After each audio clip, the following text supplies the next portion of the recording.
Hey everyone, welcome to my 1980 channel. Today I'm going to be sharing a few things about content creation and walking through some of my favorite tools that I've been using in the last several months. So let's get into it. So first off, one of the tools I've been really enjoying so much is using Riverside.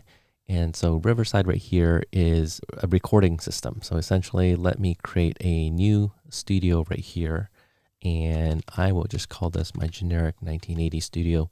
And so I use this for recording my podcast, but you can also record video. So if you were doing a remote recording, I think one of the cool things about this is I'm the host right here.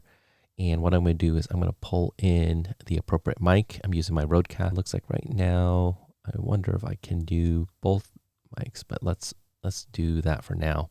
And I'm going to create a studio. Let's see, I am using headphones and create a studio. And so essentially in this space here, I can copy this link and invite and bring in several people. And I can do a recording, screen recording. And what it does is it records high quality video on both sides. So if you're using a tool like Zoom or any of the other conferencing apps, what happens is all that gets put together into one file and you get a lower resolution for each individual.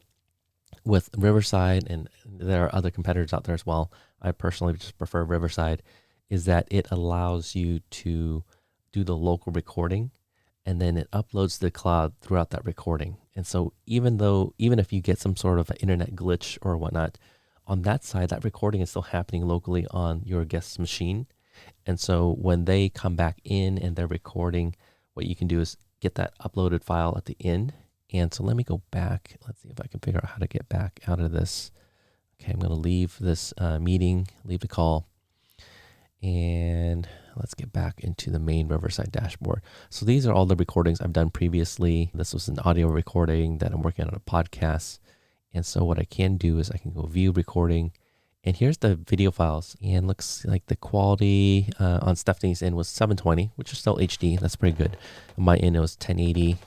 And I think that depends probably on her webcam. So that's the limitation of her hardware over there. But I can download a WAV file if I'm doing just a podcast, or I can download an MP4 if I wanted to create a video podcast or a video recording.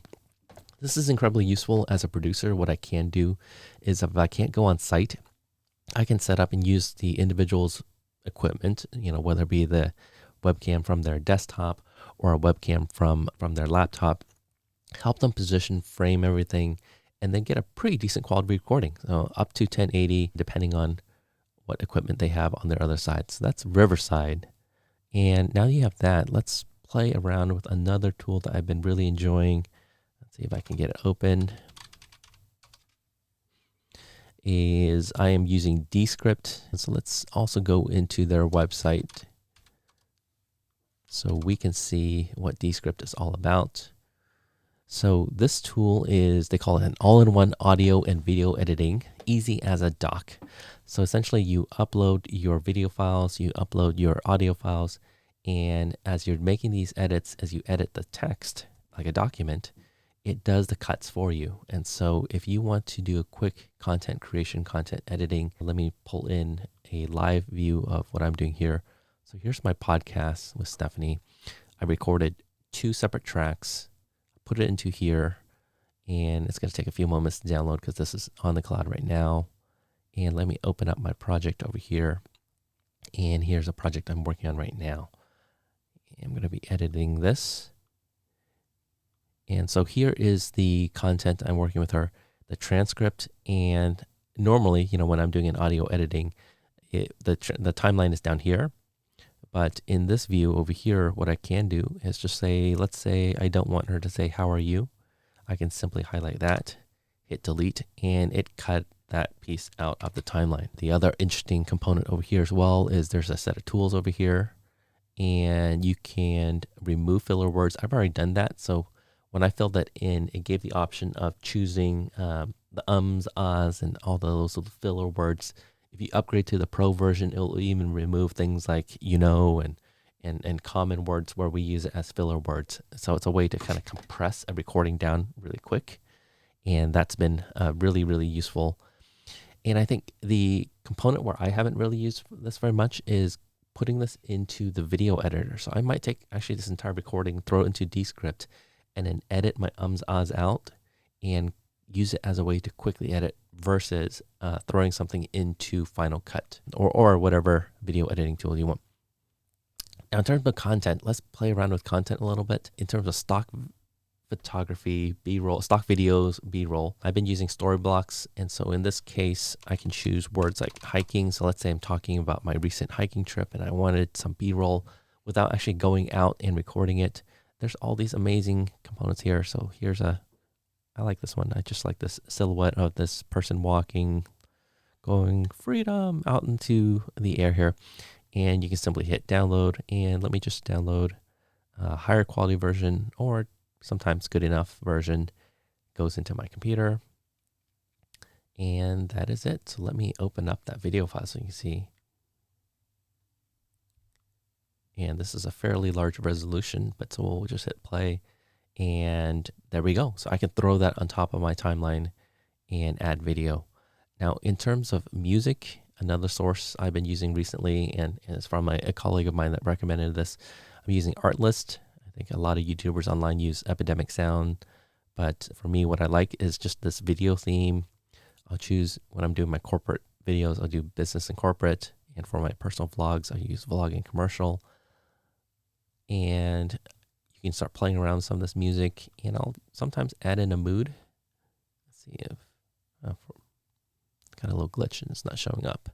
But you can layer on, there's something wrong with my browser right now, but you can layer on different things like mood or style, like I want pop or funk. And even cooler, you can also choose the duration if you're trying to pick a specific track to fit within your content. So I think what I will do is I will now, in the future, we'll just do a video on just putting it all together. But this is a little test on using screen capture. I want to just play around, be a little more active and dynamic in this channel, and kind of give you hints on what I'm working on, keeping you updated on what I'm working on, and not necessarily be limited in kind of producing over high quality videos. And so this is just a little tour of everything.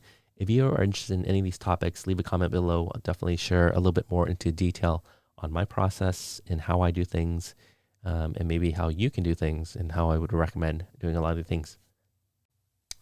Okay, so I'm going to switch to a camera because I have some camera issues, but that's not a problem. So now I'm going to take the screen recording, what we just filed, we just exported, and I'm going to throw this into Descript. So what I did is create a new, I think they called it a new composition. So basically it's a folder. I'm going to drag in that file that we just created, and let's see if I can find it. Okay, so that file was an MP4, it's a video file, and I'm going to drop it in here, and that gets uploaded. It says your transcript will be ready in a few minutes, and because it's just me, I'm going to add myself as the speaker. But if there are multiple people, what you can do is identify different kinds of speakers, and then we'll tag who's speaking at that time, which is really cool. So this takes a little bit of processing time, and everything actually happens in the cloud, which is much better than editing locally here. Is you're going to send all that file up there. The processing happens on Descript server, and then what you're seeing is just a feedback of kind of what's happening here. At least that's what I think. So it's in the process of transcribing. You'll see 0 minutes here. And while we're waiting, I'll just share a little bit more on why I recommend Descript over a tool like Final Cut, which is what I use, or Adobe Premiere, which I think the majority of users use. Any of those editors just have a really steep learning curve. It's a little bit harder, more involved. And for most use cases, for most people that are creating video content, they're not looking to produce videos or high quality or movies. And so they're really just editing a video. Like I want to clip out certain things or I want to remove certain parts of the speech.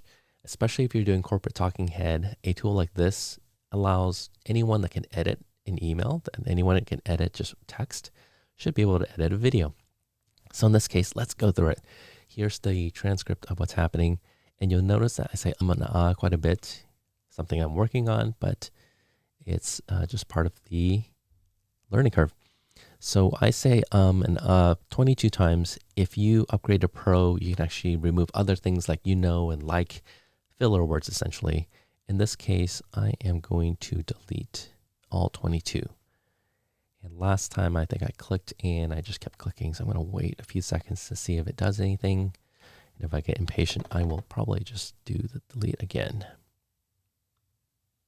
I got impatient. I clicked again.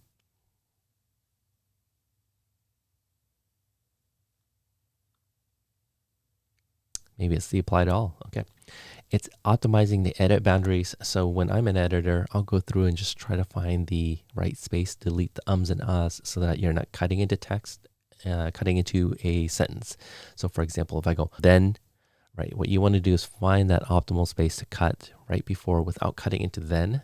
So what Descript is doing is it uses AI. It's got some really amazing technology and it does that. I think it does it better than a human editor, or at least most human editors, myself included. In this case, let's take a listen. So I said things twice. I said is twice. So let's get to that text. And I'm hitting backspace and I just deleted it as if it were text. And it just deleted that section down in the timeline below. Scroll through the timeline a little bit more. Right here, you'll see just a 3-second gap. So let's see what's up with that.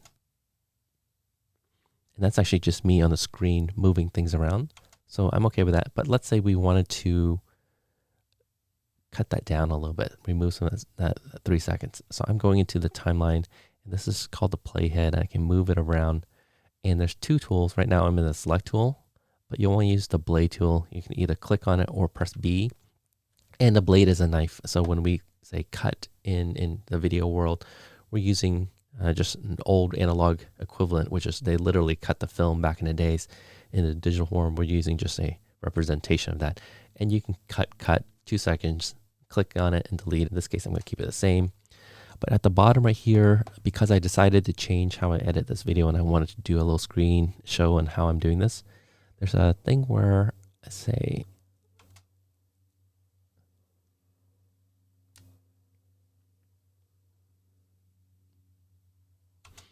and I'm okay. I think I said things way too many times, but I like that. That was kind of cool. So I will just delete out this and the thanks for watching, because I will use that in this part here when I put it back together.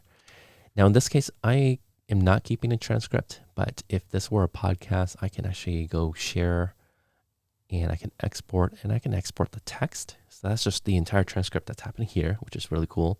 You can use it for subtitles. If you're going to put subtitles into your audio file, you can export it into Final Cut or other tools like Adobe Premiere.